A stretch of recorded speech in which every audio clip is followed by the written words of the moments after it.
Okay, so we're going to do our last type of stoichiometry problem, which is percent yield. I have three definitions that I would like for you to copy down so that you can have them when you refer to the different practice problems to help you to work them. So if you'll take just a second and pause your video right now, you can copy down these three definitions. So 3, 2, 1, pause.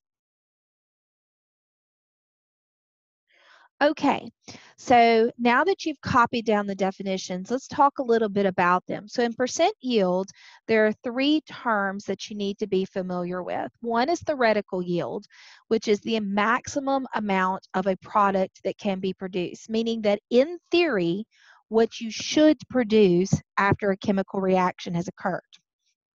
Actual yield is the measured amount of that product obtained from a reaction, meaning that when you go to the lab and you run a lab, it's what you find out after you've run your lab.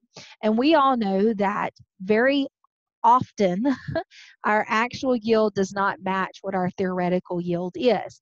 When we go to the lab, we have accidents, we lose things, product pops out of our beaker, and so because of that, our actual yield is off from our theoretical yield. So that brings us to a ratio that we sometimes use to show how much of something we actually yielded percentage-wise. So it's the ratio of the actual yield to the theoretical yield multiplied by 100. So that gives us a formula. So if you'll write this formula down, percent yield is just actual yield divided by the theoretical yield times 100. So the measured amount of the product in the lab divided by the maximum amount that you could have produced times 100. Or in Ms. Fortenberry's terms, this is how I always remembered it. Percent yield is what I got in the lab, and then divided by what I should have gotten, and that's the math, and then I multiply by 100. Okay, so if you'll kind of keep that in mind, this is what I got, this is what I should have gotten. Most of the time in a problem, they're going to give you the actual yield, and you're going to have to determine the theoretical yield to find your percentage yield. Sometimes you may luck up and they may give you both of them, and then you just plug them into the formula and work them out. And remember, divide first, then multiply by 100. Okay? So if you need to have another second or two on this, just click pause. Okay, so we're going to look at a problem. This is a problem about chlorobenzene. Chlorobenzene is C6H5Cl, and chlorobenzene is used to make a variety of products, from things like aspirin to different dyes that we have, as well as a lot of our disinfectants.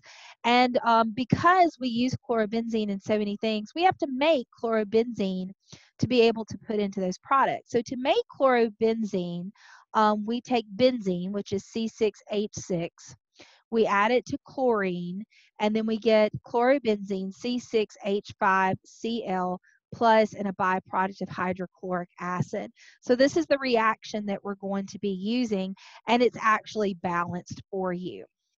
So right here, this is what a problem will look like when we're doing a percent yield. So they ask us that when 36.8 grams of benzene react with an excess of chlorine, so remember, that means that in a perfect world, we have as much as we need, the actual yield is 38.8 grams. What is the percent yield of C6H5Cl? So they're telling us that we have 36.8 grams of benzene, and the actual yield is 38.8 grams. So this means what they made in the lab. So we're missing the theoretical yield, and we know that theoretical yield is what we should get if we do it the right way. And so that's the math portion. So basically what I'm going to have to do is I need to do a gram to gram problem so that I can find out what my theoretical yield is in grams. Then I can put it into my percent yield formula. So I'm going to do a gram to gram problem starting with 36.8 grams of benzene. and I'm going to go solve for grams of chlorobenzene. So the first thing that I do is I need to convert grams to moles. So I'll go over here and do my molar mass of C6H6. So pause right now and work out the molar mass of C6H6. So after you work that out, you should get 78.12 grams of C6H6 in a mole of C6H6. So now my grams of benzene can cancel out and I'm left with moles of benzene. So now I need to bridge the gap from benzene to chlorobenzene. So to do that, I'm going to put in my mole to mole ratio, which of course is just a 1-to-1 ratio.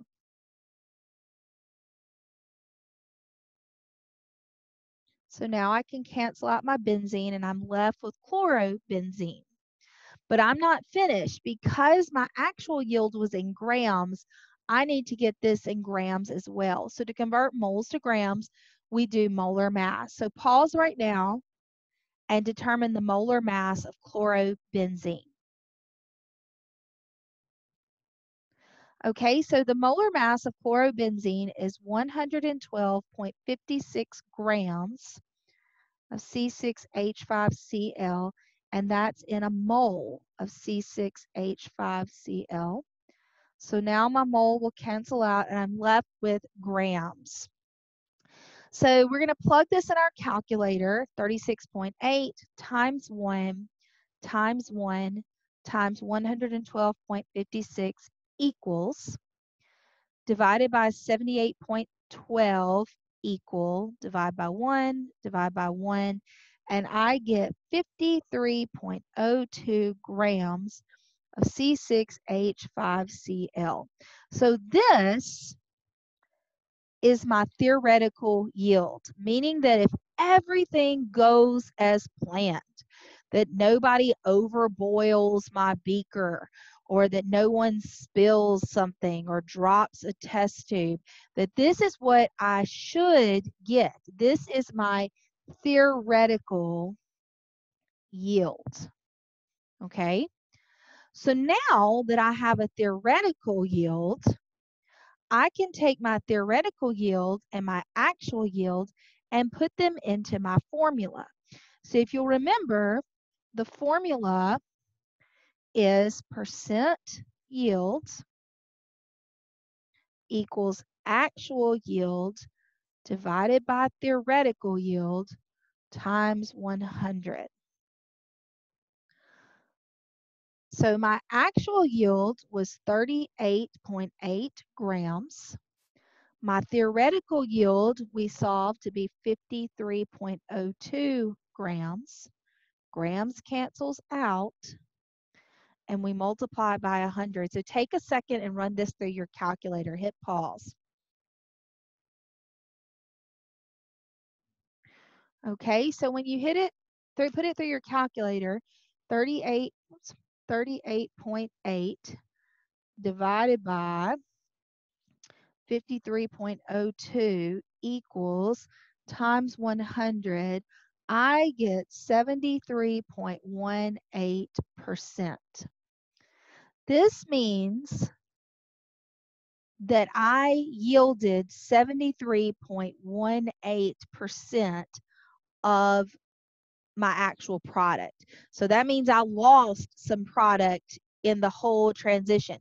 Every now and then you may get over 100%, and that means that you made more than what you should have, which probably means that somewhere in the lab you had a miscalculation in weighing something. But typically it's going to be below, and it's going to be something that'll be below 100%. Now, significant figures. Typically we do 2 places after the decimal for percent.